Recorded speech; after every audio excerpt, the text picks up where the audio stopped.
Bonjour tout le monde. On va essayer de tenir malgré la chaleur qui est en train de monter. On ne va pas s'en plaindre après tout ce qu'on a subi ces derniers mois.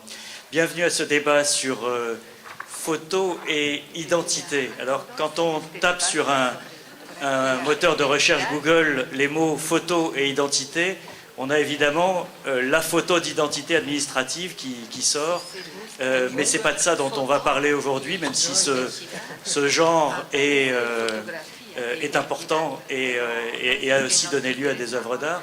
Ce n'est pas du tout de ça dont nous allons parler avec nos quatre invités. La question qui est posée ici, c'est est-ce que la photographie est un instrument d'affirmation d'identité pour soi-même ou pour les autres?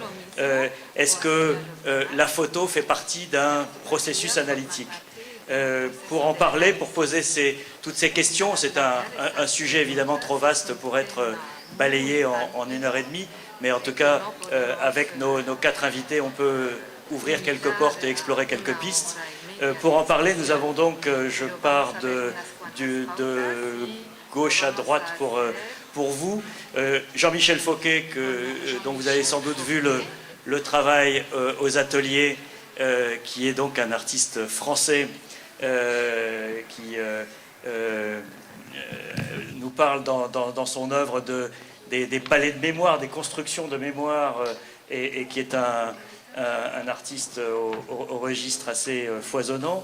À côté de lui, Arno Raphael Minkinen, qui est américain d'origine finlandaise, si je ne me trompe, qui peuple ses œuvres de son corps ou de fragments de son corps, et qui nous en parlera. À sa gauche, Peter Hugo, sud-africain, dont vous avez les œuvres à 2 endroits aux ateliers, et en particulier son dernier travail qui s'intitule joliment There's a place in hell for me and my friends. Il y a une place en enfer pour moi et mes amis, et qui vient d'un pays où la question d'identité se pose avec acuité, et qui y répond lui-même dans son dernier travail.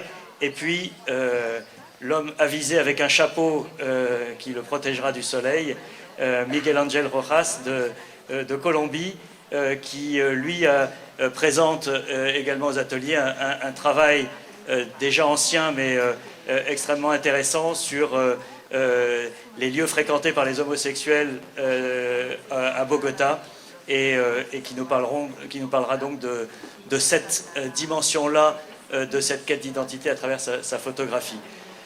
Je vais peut-être commencer par Peter Hugo, parce que désolé, son travail est celui qui rentre en ligne droite avec la thématique de ce débat, puisque il s'agit d'une série de portraits, pour ceux qui ne les ont pas vus, une série de portraits qui, à travers un processus informatique, perdent leur couleur, ou en tout cas sont transformés en photos noir et blanc, mais à travers un processus dont il va nous expliquer les tenants et aboutissants techniques qui m'échappent, et qui finalement arrive à faire perdre cette identité dont nous pensons qu'elle est la nôtre, qui est la couleur de notre peau.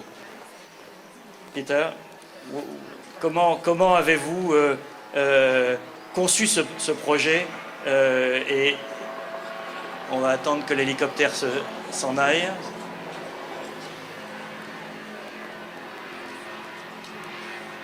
Comment avez-vous conçu ce projet?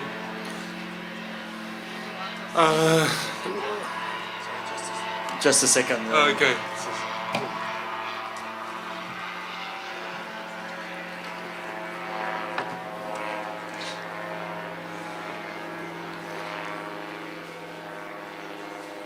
Okay. This project came about completely by accident, partially because it came about because I developed a melanoma in my skin, and when I developed this and had it removed, I started Googling issues around cancer and skin cancer, dermatological issues, and I came across photographs, a technique whereby... Can someone shoot it down? Who's responsible for this? Someone from production in the festival, please. Come on.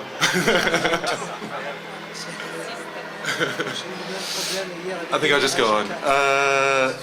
I started Googling imagery related to this, and I found images made with an ultraviolet photography technique whereby one can photograph the face and see all latent skin damage that is hidden underneath the skin, that how the environment has imprinted itself on the skin. But to make this photograph with ultraviolet flashes, the subjects have to have their eyes closed. So I started to look for a technique whereby I could photograph the subjects with their eyes open, and developed a post-production technique where I could achieve the same results. The work, initially I started photographing all my friends across all countries, everywhere in the world, but realized that this was really interesting because it became allegorical to what was to me about the colonial experience, about being South African, where you have people from all over the world that are suddenly thrown into the confines of a nation state. And people who have made this their home in some way or another. Some people from there, some people have immigrated there, some people have been there for many, many generations. So I decided to kind of keep the perimeters that of people living in South Africa. To make the pictures, I photograph in a very simple technique with equal flashes, in color, in a large format digital system, and then I convert the files to black and white, but I keep the color channels active. What gives you your skin tone, which makes you more white or more black, is a pigment called melanin and faux melanin, eumelanin, which is red and yellow. By being able to pull selectively in the color channels this to black, I can highlight all possible skin damage that the subjects have, all blemishes. And what one ends up when one has done this to all the portraits is a kind of a bastardized race. Something that is hard to define whether it is white or black. And this becomes something which to me is interesting about how it speaks about identity, I guess. Mais vous venez d'un pays qui a choisi, vous venez d'un pays qui a choisi comme symbole l'arc-en-ciel, donc la cohabitation de toutes les couleurs, et vous avez choisi de prendre le chemin inverse, c'est-à-dire d'éliminer les couleurs. Well, we're at the Festival of Black, and ironically enough, although at first glance when one looks at these photographs, it appears something very superficially that separates you white and black, what in fact, to make these images, one is using color. So what one actually alludes to is that one is not black or white, one is red, green, blue, brown, etc. We are actually all of color, even though the images in the final is in black and white. In South Africa, any photography or any artistic practice, with very few exceptions, is political, and this is impossible to escape. The issue of race casts a very long shadow over everything, and this is something that has to be negotiated, and this is the baggage as a South African that one carries. The Rainbow Nation, we're talking about this flag with all these colors. We spoke about this earlier, but in my life I've seen the history textbook that I grew up at school rewritten twice. And if this doesn't give you a healthy distrust of whatever the current political narrative or paradigm is, then there's something really wrong with you. So this Rainbow Nation ideology, I don't quite buy into. Most of my friends in this series are people that came of age before 1994. So we are still people, although my friends are of all ethnicities and all races, predominantly white, but I mean it's a pretty eclectic mix of people. We are friends because we have decided to take on these issues not ignore them, but take them on and wrestle with them in some way or another. Mais comme vous l'avez expliqué au début, c'est un accident, c'est-à-dire que vous êtes parti sur une idée qui était à partir de ce qui vous était arrivé personnellement, et vous êtes tombé sur ce processus qui finalement est une vraie question sur l'identité. Yes. Ou est-ce que c'était votre intention initiale de poser la question de l'identité à travers ce travail? No, well, I guess in some way it was interesting. What was interesting to me in the beginning was really this relationship between man and his environment, and how we shape our environment, but also how environment shapes us and imprints itself on us. When one looks at the series together, if one thinks that people that have lived in areas with harsh sunlight for many, many generations develop more pigment and thereby become overexposed, and people that have lived in places where there's no sunlight over many, many generations become underexposed in a way. And this to me, when one looks at the series together, in a way it becomes a kind of interesting barometer of the human condition at its current level of exposure. I guess to answer your question, what my intention was, which became more refined as the project developed, was really about the idea, as I said in the beginning, it is about the colonial condition. It's about me being an outsider in the environment where I live. I am from there, but I'm not part of the topography. If you ask most people in Africa whether I'm African, they will tell you no, he is not African. But ironically, my family has been there for 400 years. So this puts you in a precarious position regarding your identity, of course. Merci. Miguel Angel Rojas, vous avez choisi d'illustrer à travers vos photos l'identité sexuelle, celle de l'homosexualité, et vous avez trouvé à travers ce langage une manière de l'exprimer. Sí. Las fotos que están en los ateliers son el inicio de mi carrera. Son fotos experimentales. Oui, les photos que vous pouvez voir à l'atelier sont celles du début de ma carrière. Ce sont des photos expérimentales. De cerca de 40 años atrás, cuando las condiciones de la comunidad homosexual en Colombia eran muchísimo más difíciles que las que vivimos en nuestros días. Ces photos datent de 40 ans environ, une époque où l'homosexualité est beaucoup plus difficile à vivre que maintenant. Y habiendo participado de estos sitios de encuentro durante muchos años, decidí a través del arte, no exactamente la fotografía, sino desde el arte, mirarme en el espejo y hacer que esta comunidad también saliera a la luz. Et donc, ça a été un travail assez long sur moi-même aussi, et j'ai décidé d'utiliser l'art, pas seulement la photographie, mais l'art en général, pour en fait me regarder dans un miroir et utiliser ce miroir pour qu'il serve aussi à la communauté homosexuelle dans son ensemble. Mis diferencias con la normalidad colombiana son no solamente de identidad sexual.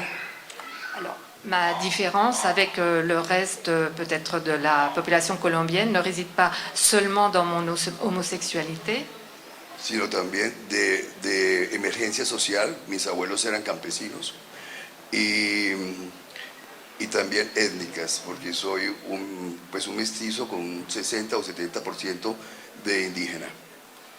Et c'est aussi au niveau social, parce que mes grands-parents étaient d'origine rurale, et aussi au niveau ethnique, parce que en fait, je suis métissée, je dois avoir 60-70% de sang indigène. Muy temprano en mi trabajo decidí que estas grandes diferencias serían el motivo principal de mi producción.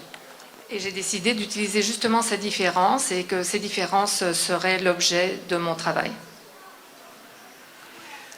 Vous m'avez dit que vous vouliez lire un texte que vous avez préparé. Sí, muchas gracias, Pierre. Voy a leer un texto sobre identidad referente a lo personal y a lo colombiano. Oui, je vais lire un texte sur l'identité, mon identité personnelle et aussi concernant les Colombiens. Bueno, en un país con identidad difusa como Colombia, todas las expresiones simbólicas, es decir, el arte, y hablo de literatura, música, cine, artes visuales, que incluyen la fotografía, Dans un pays comme la Colombie, avec différentes expressions symboliques à travers les arts, et ici je ne parle pas seulement de photographie, mais aussi de littérature, de musique, d'art visuel, et bien sûr également la photographie, et tous ces arts sont très importants.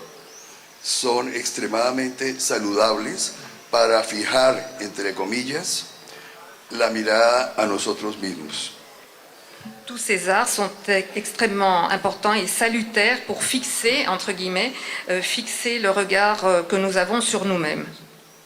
Colombia se ha construido con modelos prestados y hay una, casi que es un chiste que dice, que habla de los grupos sociales y su identidad. On dit qu'en Colombie, l'identité est basée en fait sur des modèles empruntés. Et il y a un dicton qui dit qu'en fait, les Colombiens s'identifient parfois aux autres. Se dice que la clase alta colombiana está plenamente identificada con un mundo anglosajón, inglés. Les classes sociales les plus élevées s'identifient aux Anglais. A mediados del siglo XX, las jóvenes debutantes visitaban regularmente a la reina de Inglaterra. Ella les ofrecía una entrevista de media hora. Vers la moitié du XXe siècle, les jeunes filles colombiennes de bonne famille rendaient visite à la reine d'Angleterre et c'était un signe de respect et de soumission. Con este gesto de respeto y sumisión iniciaban su edad adulta. También en Bogotá es visible la existencia extraña de un club de polo. Donc les jeunes filles qui se rendaient en Angleterre, elles y allaient et à ce moment-là, après avoir visité la reine, c'était en fait le début, le passage à l'âge adulte. Il y a des éléments parfois un petit peu étonnants à Bogotá et il existe notamment un club de polo. Y también la arquitectura de los años 20 y 30 de las clases altas era una arquitectura copiada del estilo Tudor, del cual se deriva ahora la arquitectura en ladrillo que de alguna manera no se identifica. Les classes supérieures ont copié l'architecture Tudor, surtout dans les années 20 et 30 à Bogotá, et il reste donc des vestiges, et grâce à cela, l'utilisation excellente qui est faite de la brique et de la taille de pierre. La clase media, que tiene un espectro muy amplio, se cree completamente estadounidense en todas sus maneras, en la música, especialmente el rock, en la moda, en el consumismo, en los centros comerciales, etc. Y eso es casi obligado de un colombiano de clase media visitar Disney World. La classe moyenne, qui est la plus grande partie de la population, s'identifie et voudrait ressembler aux Américains du Nord. Et ils copient leur musique, la musique rock, la mode, ils vont dans les centres commerciaux, ils ont les mêmes habitudes de consommer énormément. ¿Y qué dijiste en último? Que tienen que visitar. Une famille moyenne doit au moins une fois dans sa vie aller visiter Disney World. Las clases obreras y campesinas aman las series de televisión mexicana y amaron y se identificaron en los años 30 con el cine mexicano, con los actores mexicanos, María Félix, Agustín Lara, etc. Y por tanto adoran y se identifican con la música norteña y con las rancheras. Tandis que les classes ouvrières, elles adorent tout ce qui est mexicain, les feuilletons, les films, le cinéma en général, ainsi que la musique, surtout tout ce qui est norteña, c'est rancheras, c'est un type de musique mexicaine typique. Et au cinéma, bon, ils ont beaucoup aimé María Félix, Agustín Lara, qui étaient les grands acteurs de l'époque. Tal vez los rezagos del siglo XIX en las pequeñas aldeas y en las costumbres campesinas. D'autre part, on peut voir des vestiges du 19e siècle dans certains petits villages et dans des zones rurales. Al igual que en la música andina, hablan del mestizaje y tienen auténtico sabor, una mirada bucólica, contemplativa a la generosa naturaleza que los cobija. Et ces vestiges parlent du métissage. Ils ont une saveur tout à fait authentique et bucolique, et ils ont un regard très généreux sur la nature. En mi caso particular, vengo de estos asentamientos campesinos y ese espíritu respetuoso con el entorno natural me acompaña. Moi-même, je viens de ces racines-là, des racines rurales, et je suis également très respectueux de la nature. Sin embargo, la vida urbana me ha marcado profundamente. Las series de los cinemas, tal cual la vamos a ver aquí en Oro, la identidad sexual de grupos marginales en el momento. D'autre part, donc j'ai des racines rurales, mais d'autre part, la vie urbaine citadine m'a également marqué profondément. Les séries de photos prises dans les cinémas que l'on peut voir ici montrent non seulement l'identité sexuelle des groupes gays marginalisés des années 70, mais ont un sens encore plus fort. En aquellos 60 también fueron lugares de escape personal en los que la realidad exterior se suspendía unas horas. Ce sont aussi des endroits où je pouvais m'échapper pendant quelques heures. Hay grandes fotógrafos en Colombia que han aportado a nuestra identidad. Il y a de grands photographes colombiens qui ont apporté beaucoup de choses pour notre identité. Como Sadi González, quien documentó el Bogotazo, el suceso funesto ocurrido en 1948 como reacción popular al asesinato del líder Jorge Eliezer Gaitán. Par exemple, un des personnages très connus, c'est Sadi González, un photographe qui a réalisé des documents exceptionnels sur le Bogotazo, qui a été une espèce de rébellion qui a eu lieu en 1948 suite à l'assassinat du leader politique populaire Gaitán. Pero creo que los reporteros gráficos han aportado muchísimo a la autoconciencia, como Carlos Caicedo y más recientemente Jesús Abad Colorado, quien ha seguido de cerca los rastros de la cruenta guerra del narcotráfico. Comme autre artiste, on peut citer aussi Carlos Caicedo, qui a apporté beaucoup au niveau des arts graphiques, ainsi que Colorado, Jesús Colorado, qui a suivi de très près tous les problèmes des narcotrafiquants. El arte plástico no ha sido ciego a la situación de nuestro país y hay grandes artistas como Doris Salcedo con sus muebles tapeados.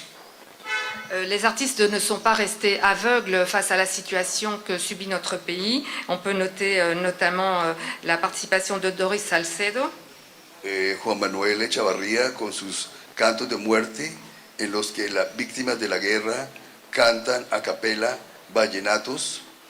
On peut citer aussi l'œuvre de Juan Manuel Echevarría et ses chants des morts qui sont chantés de façon très émouvante a cappella. Compuestos por ellos mismos narrando sus dramas. Y por qué no, mi obra sobre soldados mutilados y también sobre víctimas del consumo de drogas. Donc l'artiste dont je vous parlais a composé des chants sur ses propres drames, et pourquoi pas ne pas citer également ma propre œuvre où on montre des soldats qui ont été mutilés par la guerre ainsi que des victimes de consommation de drogue. Merci. Arnaud Minkinen, je vais passer à vous. Je disais tout à l'heure, dans vos œuvres, il y a toujours un fragment de votre corps ou votre corps entier. Quel a été le point de départ de cette démarche? I began. Oh, great.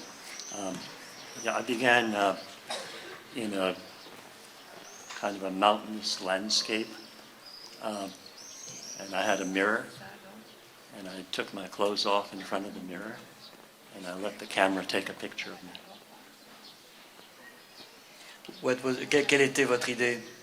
What was your idea?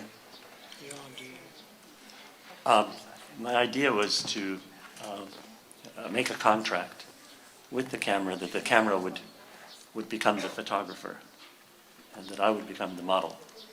I would be the person who would be photographed by the camera. I would trust the camera to get it right.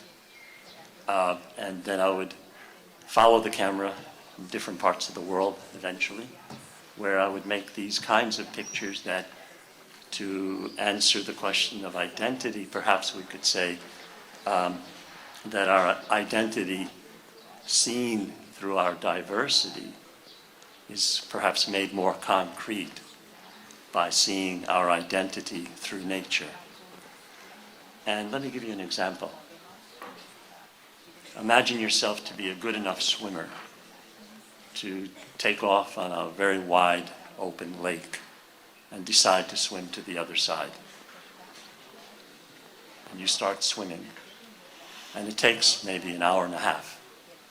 And when you're in the middle of the lake, you know that you're tired and you've got to figure out how to get to the other side. But as you're going, what comes into your mind is that you belong to the water, almost like a fish. Our identity through nature can help us to see the commonality of our identity as human beings. It can also give us a sense of humility, that our place in the world is not that important. That lake is huge, and we are really very small. And so it's another way of looking at what makes us human beings. Et est-ce que votre appareil photo, vous a aidé à affirmer cette identité dans la nature? D'abord, est-ce qu'il a été fidèle? Yes, it became a very good friend, and it also showed me that it's possible, if I trust it enough, that it can deliver some magical things for me. The photographs are based on reality. They're based on me being there. They're based on me being nude. And by being nude, in a sense, I'm sharing the commonality that I have with everyone in the world. We are all nude. By leaving my face most of the time out of the photographs, I can allow the transformation of the body as a human body to be something that the viewer can also, in some sense, identify with. And how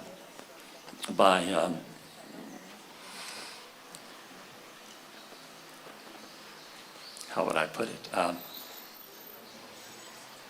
Well, if we do this, there's another advantage, and that has to do with our death.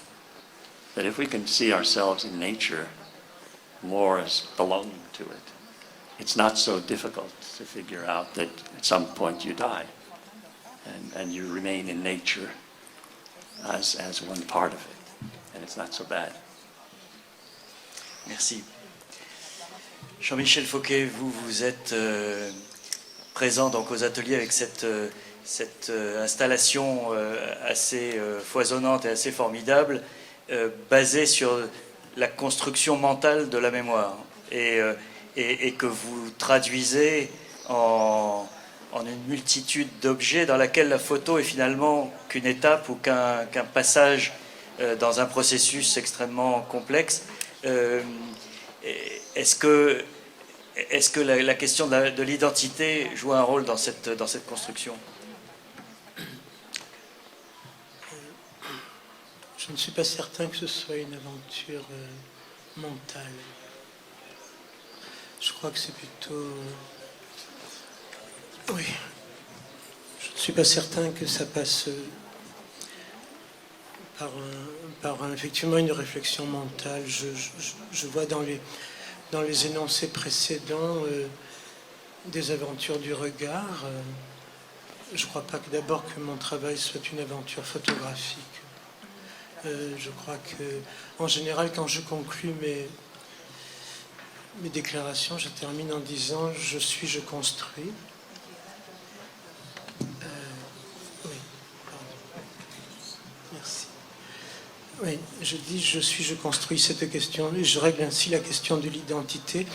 C'est pas tant une quête de l'identité qu'une construction de l'identité. C'est l'économie de mon travail.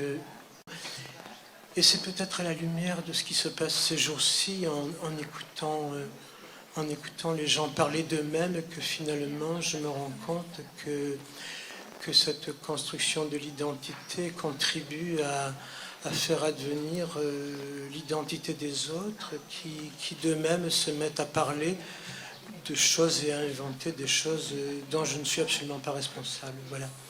Et je me rends compte ces jours-ci en particulier. L'identité, elle est dans la nature du travail, curieusement ce lien qui s'établit entre cette chaudronnerie. Je dis parfois que je suis un chaudronnier de carton, je le crois volontiers. Les sources de mon travail sont des sources qui remontent aussi à des traces de l'enfance où je vivais près de gens qui faisaient de la chaudronnerie à l'époque, mais avec du métal. Et voilà, donc je fais de la chaudronnerie de carton. Enfin, ce sont des formes, ce sont des... Benjamin Perret appelait ça des vis en bois. Ça n'a aucune utilité.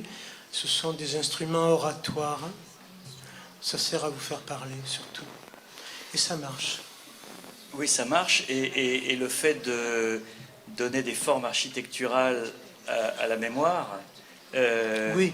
Permet peut-être de transformer cette mémoire aussi. Écoutez, de la transformer ou de la faire advenir, de la réalimenter, de la réirriguer, ça j'en suis sûr, je le crois. Mais je pense que c'est quelque chose qui dépasse parfaitement mon travail, je le crois. Je crois que ce sont des choses dont les gens s'emparent. Et voilà. Et ce qui est intéressant, je vous disais tout à l'heure, votre travail m'avait fait penser à la manière dont se construisait la mémoire autrefois, et en particulier d'un jésuite qui était allé en Chine, Matteo Ricci, qui avait construit ce qu'il appelait les palais de mémoire pour trouver des moyens d'organiser la connaissance, le savoir pour des longs voyages, puisqu'il ne pouvait pas emmener de livres ou de disquettes, et que d'une certaine manière vous recréez ça avec votre imaginaire. De façon plus modeste, oui, effectivement. Plus modeste, mais peut-être plus créatrice. Oui, je ne sais pas si c'est plus créateur, je ne sais pas. En tout cas, je suis certain que ce sont des objets qui sont des appels, des appelants, comme je vous dis, des choses qui attirent et qui font parler, oui. Je le crois. Alors, on parle, là je m'adresse à tous les quatre, on parle d'affirmation d'identité à travers une pratique artistique, mais la pratique artistique sert aussi à inventer de nouvelles identités, ou en tout cas pourrait permettre d'inventer de nouvelles identités. Est-ce que c'est une tentation? Est-ce que c'est une réalité? Allez-y. Estoy muy seguro que el arte construye identidades. Colombia, ya hablé que tiene una identidad muy difusa, pero lo que va quedando decantado es el simbolismo en las artes. Eso es lo que está creando identidad. Oui, l'art crée l'identité et cela se sent très fort aussi chez nous en Colombie au niveau des Andes et du ressenti de chacun. Mais votre point de départ, pour revenir à votre travail qui est présenté ici, votre point de départ, ça a été une manière pour vous d'affirmer une identité, la photographie. Sí, y paradójicamente no, pues trabajé con la identidad de las comunidades homosexuales en Colombia, pero paradójicamente yo no me ajusto a esa identidad plenamente. Yo pienso que yo soy mucho más universal que en general el espíritu gay que se somete a vivir en un gueto. Oui, mais dans mon travail, j'ai assumé, j'ai parlé de l'identité des homosexuels en Colombie et je me suis aussi assumée de cette façon-là, mais je pense que mon travail est beaucoup plus universel que cela et que je ne me limite pas uniquement à l'esprit gay qui est souvent limité à un ghetto et je veux parler d'une façon beaucoup plus générale.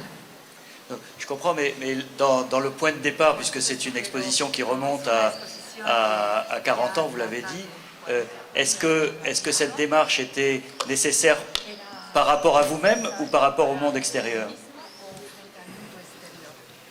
Sí, era necesario para mí mismo, ¿no? Primero para encontrarme y para, habiéndome encontrado, ubicar un lugar en la sociedad colombiana. Creo que algunos artistas como Luis Caballero también, que fue un gran pintor, que vivió en París, y mi obra contribuyeron muchísimo a suavizar la apreciación de la normalidad sobre las diferencias. Oui, c'était nécessaire pour moi. Au départ, oui, c'était nécessaire pour me trouver et pour trouver l'endroit où me placer au sein de la société colombienne. Mais on peut aussi parler de Caballero, par exemple, qui est un peintre très connu, qui a vécu à Paris et qui a aussi joué un rôle important. Et je crois que ce rôle sert à adoucir le regard que les autres peuvent avoir sur nous. Merci. Arnaud Mekinen, Jean-Michel Fauquet disait il y a quelques minutes je fabrique donc je suis. Et vous, j'ai trouvé une citation de vous qui disiez je pense donc je vois donc je suis. Comment réconcilier les deux?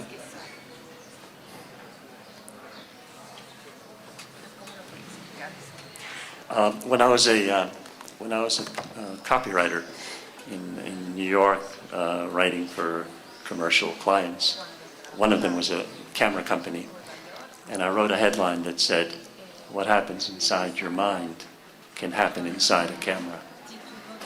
And it occurred to me that actually I could try to do that in my career, and the possibility of thinking through a photograph before taking it became quite a nice challenge. Today in the Camargue, there was a baguette on the table, and I stole it because I wanted to use it for a photograph so the people sitting next to me didn't have any baguette, but they understood that I needed to do this. And as I saw the baguette, I saw a picture. And so I thought, right? I think and then I see. So it could be as simple as that as well. I want to maybe add this thought also. I love the word your, the English now, Y-O-U-R. And if you take away the Y, we have our.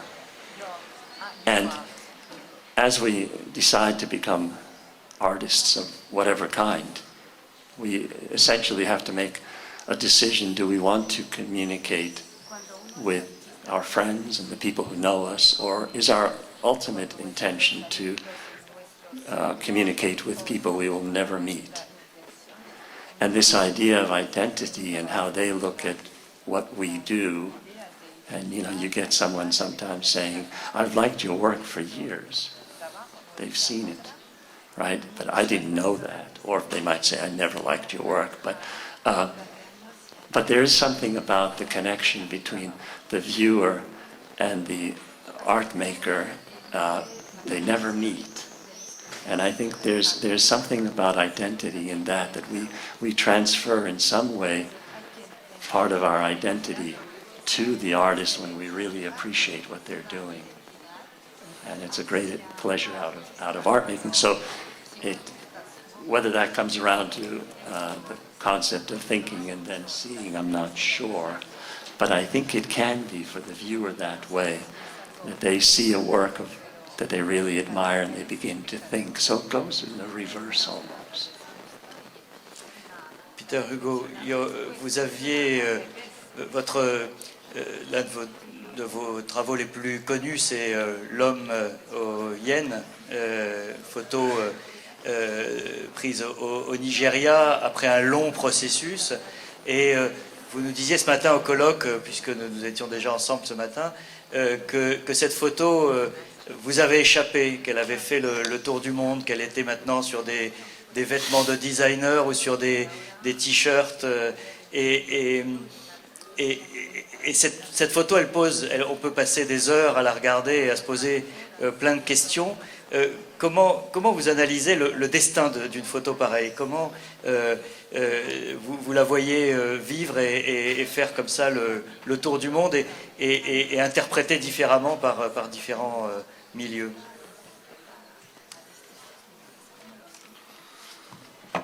How do I analyze its destiny?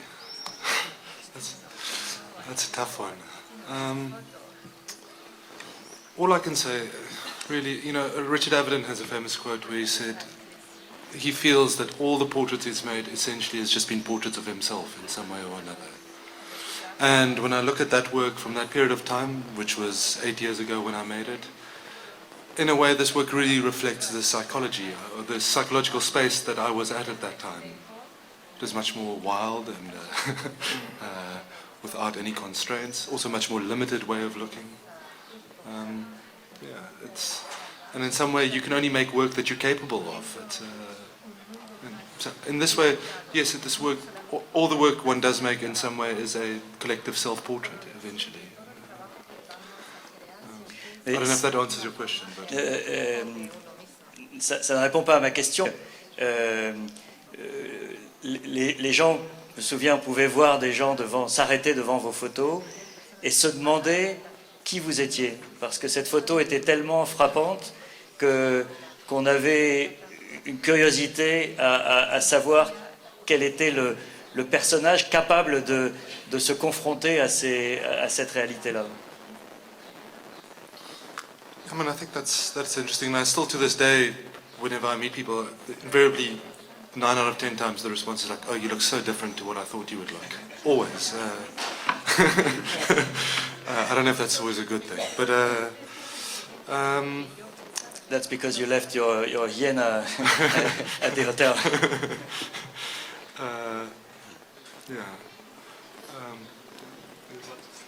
I want to just make a response to what Peter was saying, that in a way, because I had that same experience when I first saw those photographs, and I was very curious, and in a way, your name, suddenly what happens when you see photographs like that, the name changes. And to give an example, this morning in the workshop I was visiting, I talked about an André Cortege photograph of a swimmer going underwater in a swimming pool.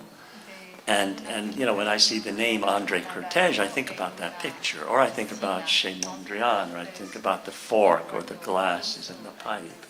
So I think when I see the name, I think about pictures. But when he made the swimmer, he had just started. He wasn't André Cortege then. He was André Cortege. And in a sense, you became your name very quickly as a photographer. And that journey that we make as we build our body of work, and no matter what artist form it is, we start to identify some kind of work with the name. So unless we change our name and become someone else, which is something that I've been toying with, just a brief word on that I make a lot of pictures that are not the kind of work that I'm known for, just snapshots. But they're very lovely, and they don't really belong to me. I don't know who they belong to. So I created another name for myself. And the photographer's name is Joku Toinen. It's a Finnish name. Okay? And for everybody who's Finnish, they would also translate it as someone else. C'est intéressant. Des écrivains ont fait la même chose.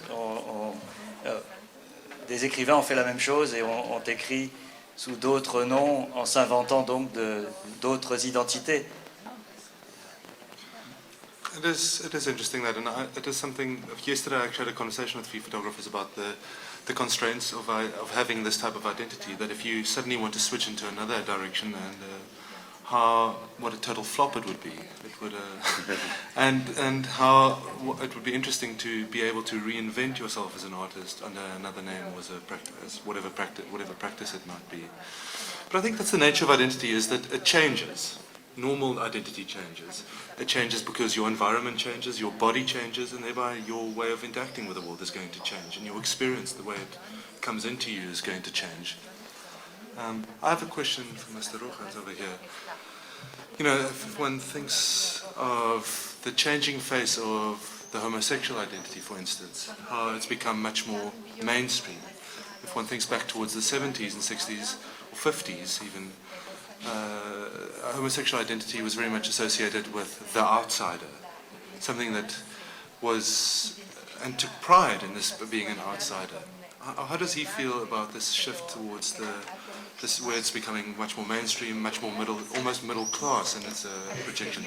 Does he yearn back towards that artistic outsiderness that was associated with homosexuality? How does he feel about that? And how this can become allegorical for the changing nature of Yo no me considero exactamente un fotógrafo, inclusive no compro cámaras.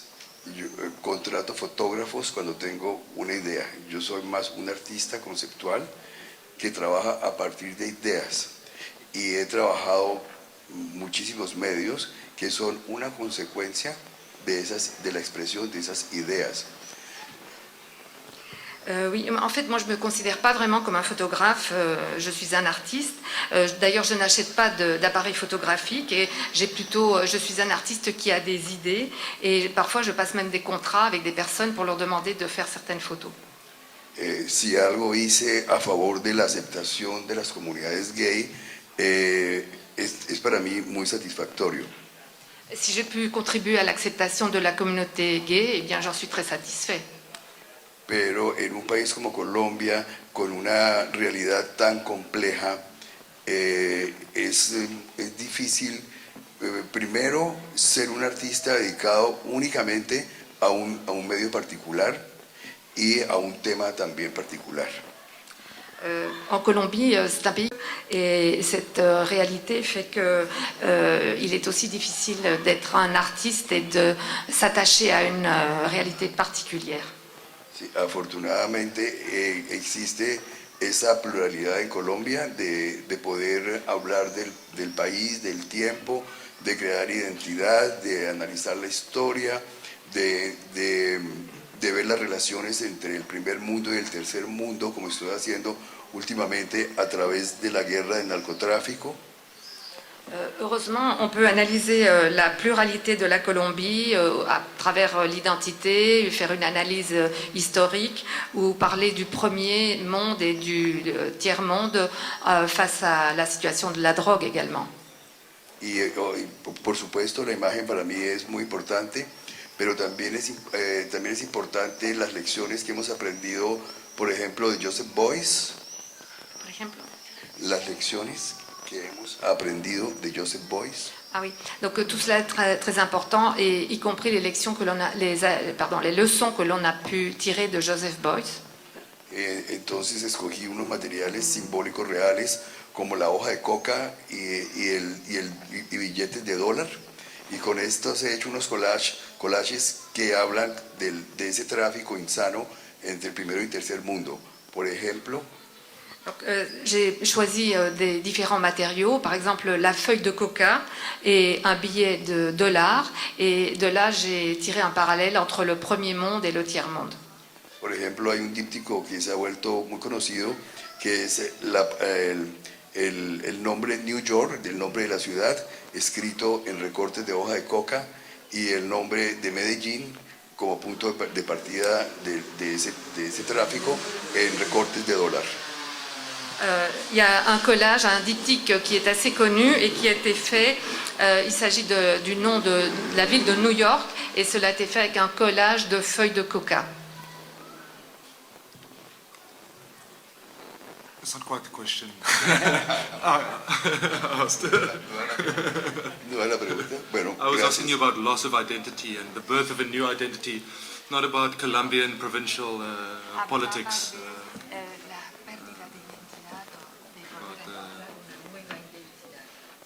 Or Joseph Beuys. Yo creo que es más importante encontrar nuevas maneras de hacer arte, de reinventarse como artista, que cambiar de identidad. Je crois qu'il est plus important de se réinventer en tant qu'artiste plutôt que de se faire une nouvelle identité. Debe ser muy difícil cambiarse de sexo. Et il doit être très difficile de changer de sexe. Est-ce qu'il y a des questions dans la salle pour l'un, l'autre ou tous les intervenants? N'hésitez pas. Il doit y avoir un micro qui peut se balader. Je voulais apporter juste Allez-y. un petit mot, tiers-monde, quart-monde. Je propose un proto-monde. Un proto-monde fragile et précaire qui essaie de répondre à un monde qui s'obscurcit. Voilà. Proto-monde. Et le soir, je collecte du carton pour faire ce proto-monde. Et la concurrence devient de plus en plus sévère le soir. Et je pense que nous entrons dans l'ère du carton. Après avoir connu l'ère du bronze, l'ère du métal, nous entrons dans un monde de grande fragilité. Voilà. Et c'est vrai que ce travail, c'est un travail dérisoire qui est une proposition pour répondre peut-être à ce monde. C'est une proposition extrêmement précaire et fragile. Merci. Question? Personne?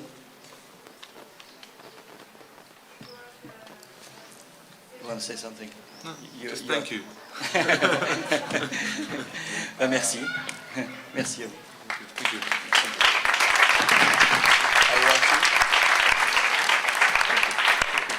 And I want to say thanks to my translator.